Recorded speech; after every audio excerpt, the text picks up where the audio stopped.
Yan, linatag ko na yung protocol natin sa bagong group chat ng Agritipid PH. Ayan, tingnan nyo na lang, i-analyze ninyo. At pagdating ng anihan, sama-sama nating i-analyze po yan para sa pangmalakasang ani, para mas marami pa tayong matulungang mga magsasaka. Walang ibang makakatulong na sa atin kundi tayo na rin lang po ang magtutulungan dahil sa sama ng panahon, sama ng presyo. Okay, kung hindi naman natin control at ano pa, sama ng panahon, sama ng presyo, kailangan ang solusyon po dyan, magtulungan po tayo itaas ang ani at kita. Puntahan nyo YouTube channel natin, Agritipid PH, para naman makatikim kayo ng magandang protocol at mag-guide ng mga kasamahan po natin dyan na kagagaling, admin, mga top fielder po natin, at may bahagi sa inyo kung paano sila umani, paano sila magpalay ng magaganda, mapa-hybrid man yan at inbreed. Kaya ganun lang, maraming salamat. Happy farmers! Huwag kalimutang mag-subscribe sa ating YouTube channel, Agritipid PH. Shout out po sa ating lahat. No farmers, no food. Bye-bye! Ayan, pag nakapasulubong ganyan yung itsura, pero pag nakalikod, yan, tignan nyo na. Planting height niyan, pag lumusot hanggang dibdib, liig. Plug lip shape. Uhay niya hanggang dibdib.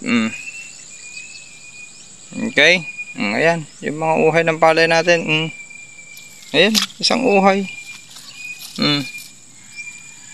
Kita niya?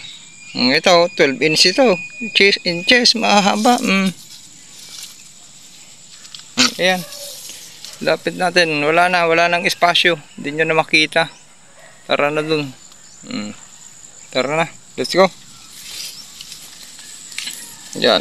May ito stick tayo. Ganyan kalalaki. Yung butil. Tara.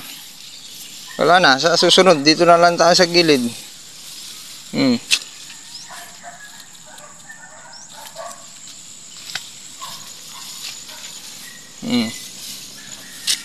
Halian natin dyan para makita nyo. Haba. Ito, haba.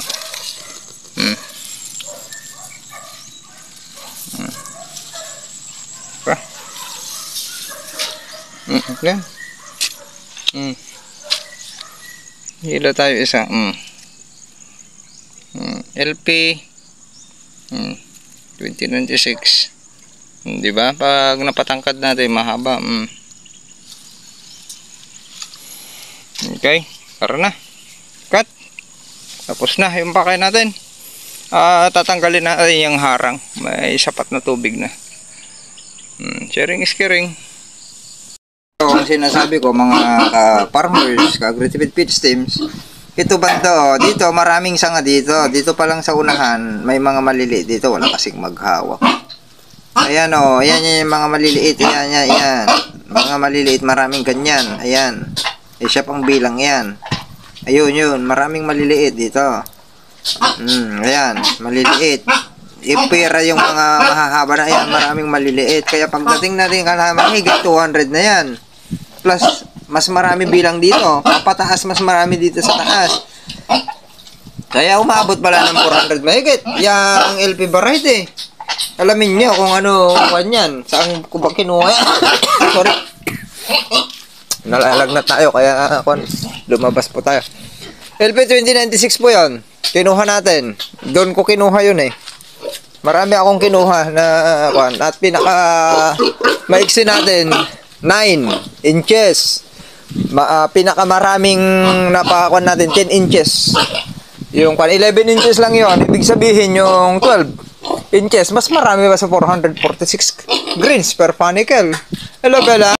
Na LP yung nasa gilid na dalawa at TH82 yung nasa gitnang maliit.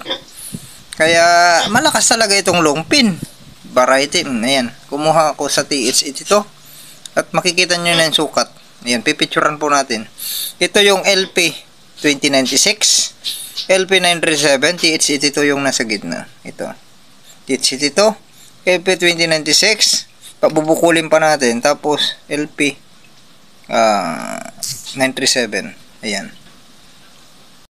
Morning mga ka-agritipid fields teams. Itong palay natin ay mag 72 days. At masaganang ani po sa ating lahat. Okay, good morning mga ka-farmers, kamanalon, kamagsasaka, kamag-uuma. At nandyan yung nagpakita na yung pag-asa po natin. At binuksan na itong kalangitan, napakainan po yan. At ang daming blessing. Nagpulyar pa yung nasa taas. Ayan o, kanina pa po tayo dito. Madilim pa at may nagpulyar. Ayan. Ang sustansya po niyan para mapulyar yung kwan natin. Kasi yan, hamog. At nandyan din yung kwan. Dahil may pulyar galing sa taas, yan yung hamog na masustansya rin yan sa mga tanim. Nabalutan po ng mga sapot itong tuktok ng kwan natin.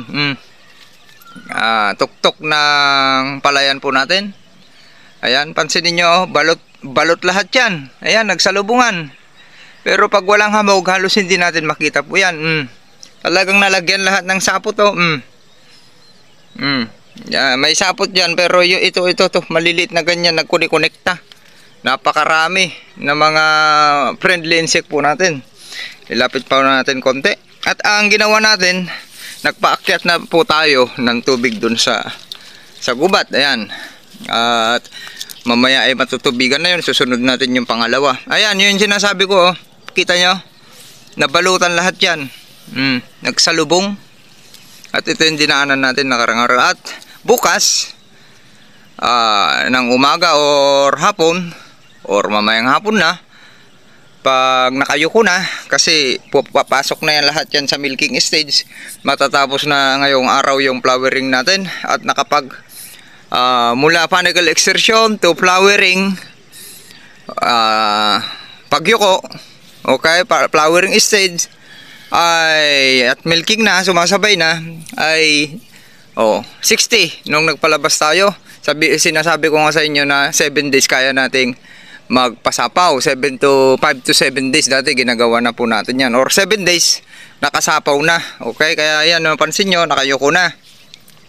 Dahil 3 days na umulan ay may delay, kaya hindi natin po nagawa ng 7 days. At least napapabilis pa rin po natin yung pagpapasaw. Yan po yung power ng Agritipid PH. Kaya yung magpasapaw po yan ng pinakamabilis na paraan. Unlike sa iba, normal, maglalaro po yan. Kung wala na kayo, ulitin natin, kung wala ng sustansyang masipsip, yung palay nyo paubos na. Ang tagal nung nag-trap dress kayo, ilang araw, mahina mag-hold ng sustansya, nakalak yung mga sustansya sa lupa ninyo, na kahit maraming reserve yan pero hindi ma-unlock dahil sa mababang pH, bumabagsak sa acidity yung palay, yung lupa po ninyo. 4.5 to 4 acidic, or masyadong mataas naman, pumapalo pala sa 8, masyadong marami ng organic matter. Ayan yung dahilan yan, ang daming organic matter yung saka nyo, kailangang ibaba naman, naging kon na. Ayan yung isang uhay ng LP937 po natin. Napaparami po na, kaya ang ganda nyan pag nakaganyan na, nagkalaman lahat. Okay, yun po yun. Kaya ang mangyayari po doon, halos ayaw gumana yung mga binibitaw nyo. Kahit pa urea yan, slow release, kailangan nyo ng fast release. Kung ganun, or ibaba ninyo yung pH level ng lupa ninyo. Ang ganda nga, kung may discussion po tayo dyan sa group chat, dahil yan, nagbibigay aral yung mga admin natin dyan, gaya ni Madam Grace yan, experience niya yan. At pinag-aralan niya rin, kaya kaya niyang ipababa yung pH level ng lupa niya. Dahil nga marami na sumusobra na yung organic matter po sa inyong sakahan, hindi rin maganda. Kaya ang gagamitin po doon, yung ginamit niya, ayan, ay may sulfur, may asim. Kaya yun, pass release 2100 yung pwede nyong alternative na gagamitin po doon para mai-correct. Kunyari 8 na yan, pH niya po papalo sa 7 pababa, 6.5.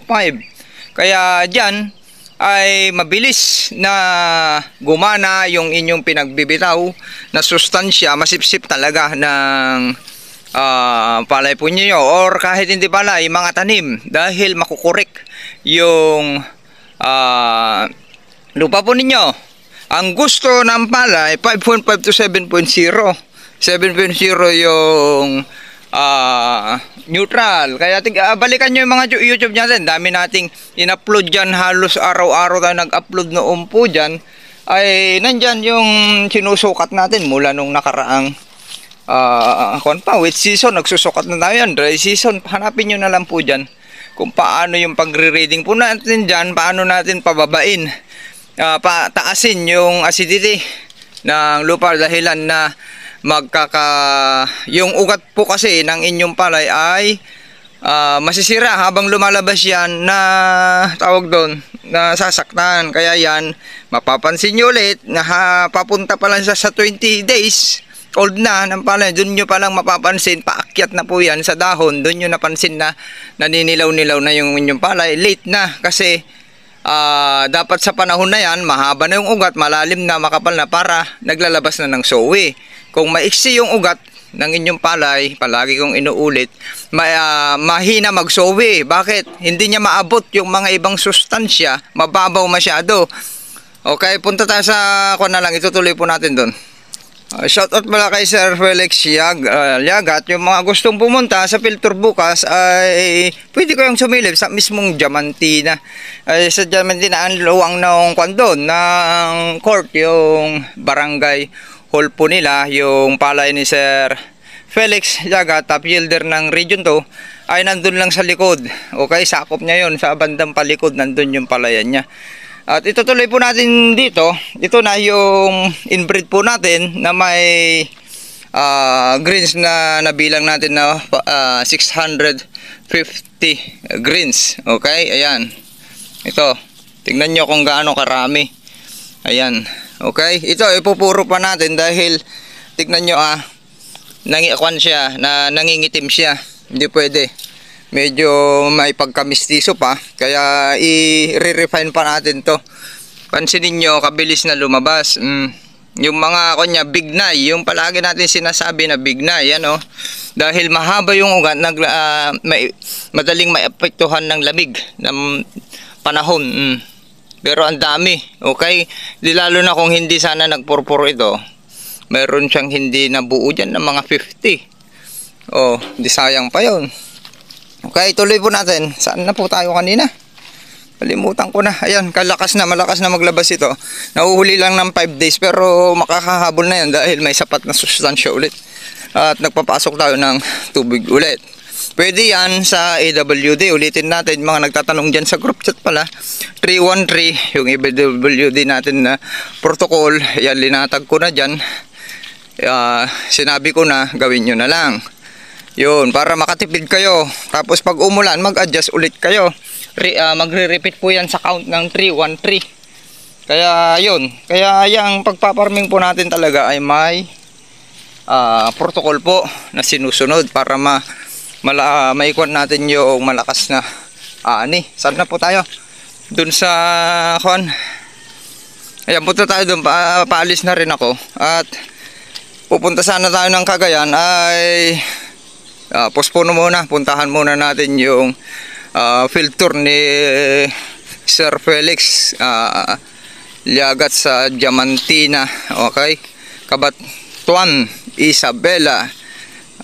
Siya yung pinaka legend po dyan. Matagal nang idinedemo ng kanya, mataas yung kanyang inani yung sa mga hybrid seeds. Okay, saan na po tayo kanina? Yun, sa soil, kailangan yung pH maganda nga. Bumili nga kayo ng yan yung sinasuggest ko sa inyo. Bumili kayo ng pH meter measurement sa Shopee. Ang dami naman. Para yung protocol kasi natin sa wet season, kasi nakita ko yung mga palay nyo kinukulang sa soil talaga. Dahil need natin i-correct yung pH level ng lupa ninyo para lahat na binibitaw nyo ay sa soil ay makain ng inyong palay. At yung mga natira dyan na napakarami na reserve, huwag nyo nang sunugin. Mayroon tayong i-spray yan, pabulukin natin yan, gawin nating fertilizer yung dayami po ninyo, huwag nyo sayangin, 3 bags ang katapat nyan na abono. Tapos pag sinunog nyo pa, ulitin ko, sumisingaw na kaagad yung mga nitrogen dyan. Dahil sa pagsunog nyo at sinunog nyo yung mga organismo, pinapatay nyo yung mga organismo, kaya yun yung dahilan na naninigas yung inyong tanim. Wala kayong tagabuhaghag na napakaganda na kailangan po ninyo. Ulitin natin, ang dami dyan sa vlog ko, na may magbubuhaghag sa ilalim para yung oxygen sa bandang ugat, root zone, ay maganda para yung ugat ay mabilis mag-expand, mabilis lumalim at kumapal. O, ganun po yon. Kaya abangan nyo yung protocol natin sa darating na wet season. Nagawa ko na, itatype na lang. Pinakita ko na rin sa inyo, pinahapyawan ko na kayo. At ibibigay po natin sa inyo para makatulong, may taas ang ating ani. Okay?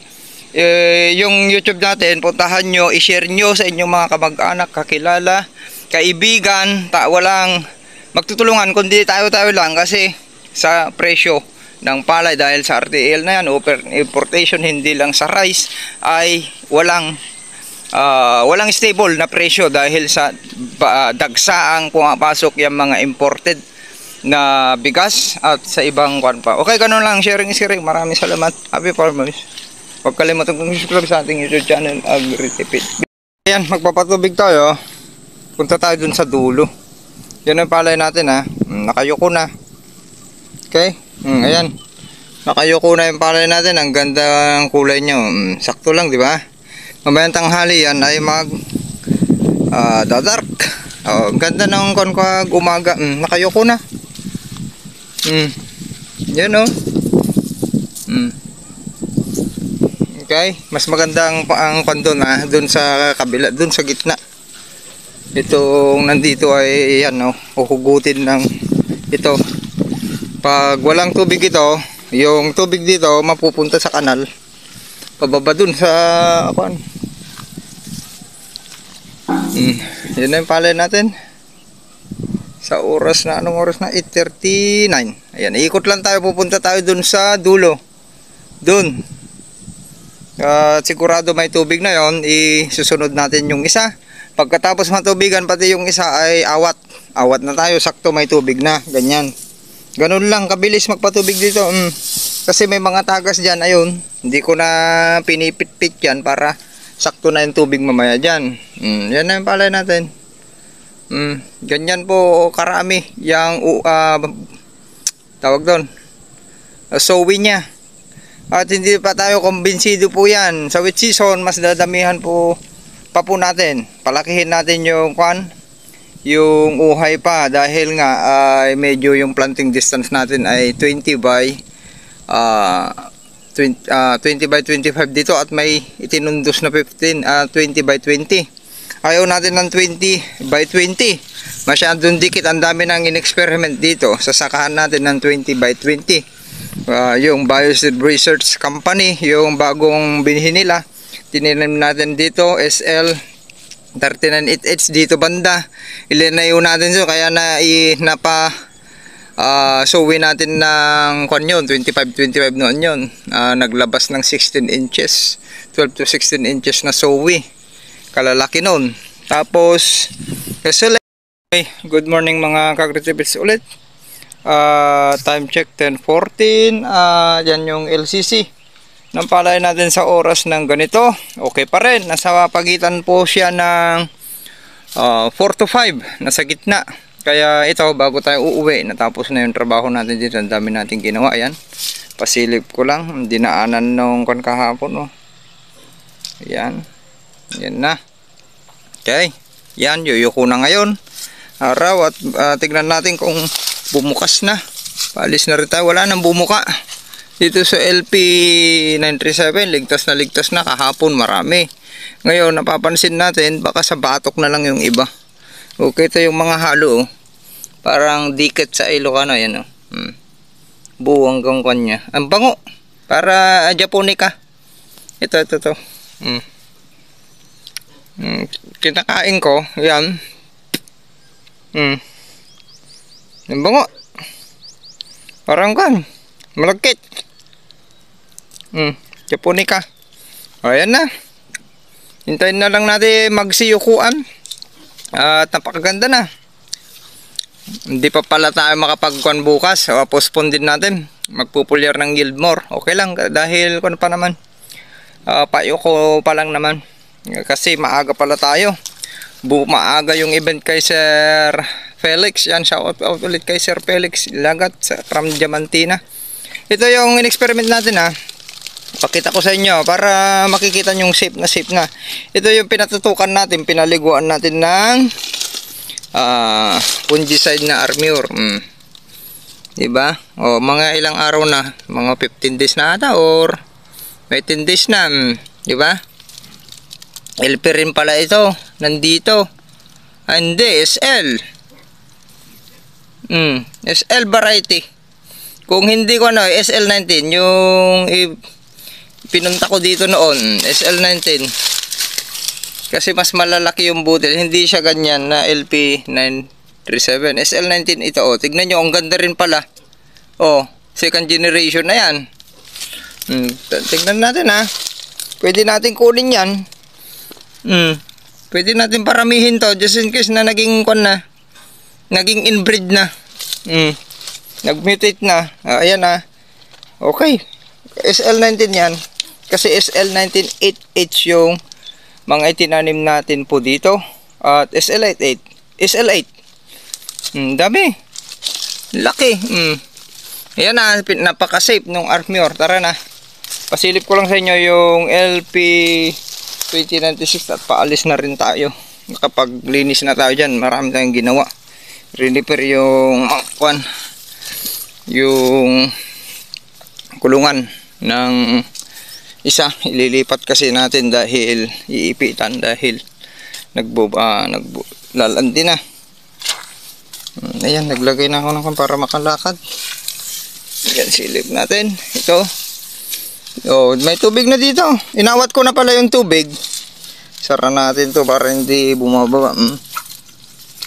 Inawat ko na yung tubig kasi may tubig na doon, sakto nakabao. May tubig na dito para hindi para pantay yung naipakain natin ay hindi pupunta dito sa gilid. Alam nyo naman yan kalalaki ng puno ng palay dito. Pansin nyo, lalaki. Yan, pasilip ko lang sa inyo. Yan yung natin LP 937. Mas mabilis yumuko itong naman. Mas mabilis sumabaw tong LP 937 natin. Yun pala yung pagkaiba nila. Pero itong LP nahuli ng 2 days ito LP 2096 natin mabilis yumuko. Ganyan kalalaki yung kanya. Yan yung isang uhay. Natatapan. Ayan. Yan, naging tambuhala yung natin. Yung LP 2096 natin. Diba?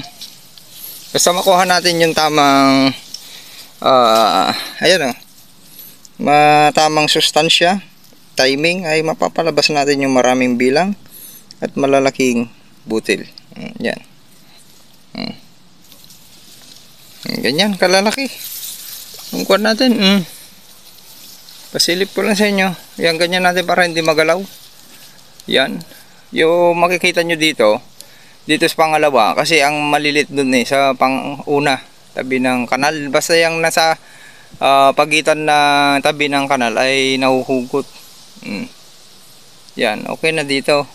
Pang 1 meter dun sa kanal. Ganyan nakalalaki yan hanggang dun na. Hanggang dun sa gubat na. Mamaya papakita ko sa inyo yung pinicture ko doon, binidyo's kung ano na yung status dun sa likod. Meron, binidyo's ko kanina bago ako nagpaganito at tinanggal na yung harang doon. Kasi natubigan na yung dalawa doon. Sakto na yun, katamtaman, ganyan lang. At manaka-naka yung mga nandito para wala tayong losses. Pababain muna natin yung kwan. Yan na. Yan. Yung inbreed din natin, ang lakas ng maglawas. Lumalabas na yung mga mga malalaking uhay. Ito naman yung linabas ng LP 937 natin. Daming bilang. Halos para sila. Ayan. Tatakpan kasi ng sombrero ko . Ganyan din karami. Yung uhay niya, pag naghiwa-hiwalay. Pero mas malaki nga ito. Mapapansin nyo naman. Pag idinikit natin ganyan, dikit natin yung isa. Ganyan karami. Yung isang tundos natin. Wala, hindi ko mailayo eh. Ayun yun. Mas malaki ito. 2096 yan. Re-reveal lang natin para makita ninyo.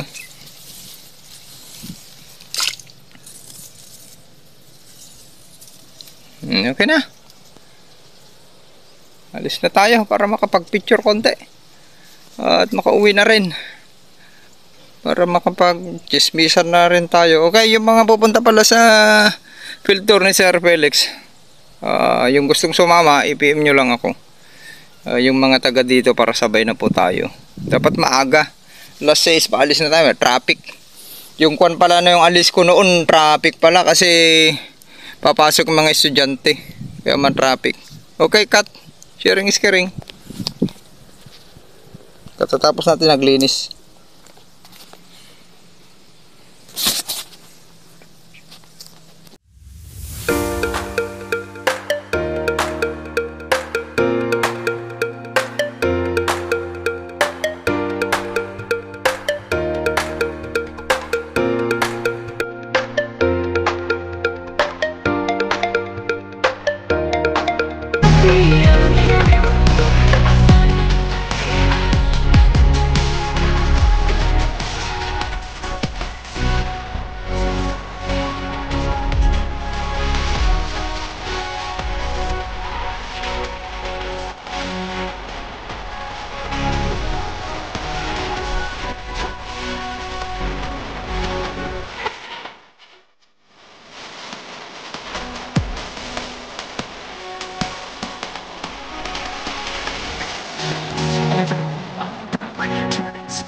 Bye.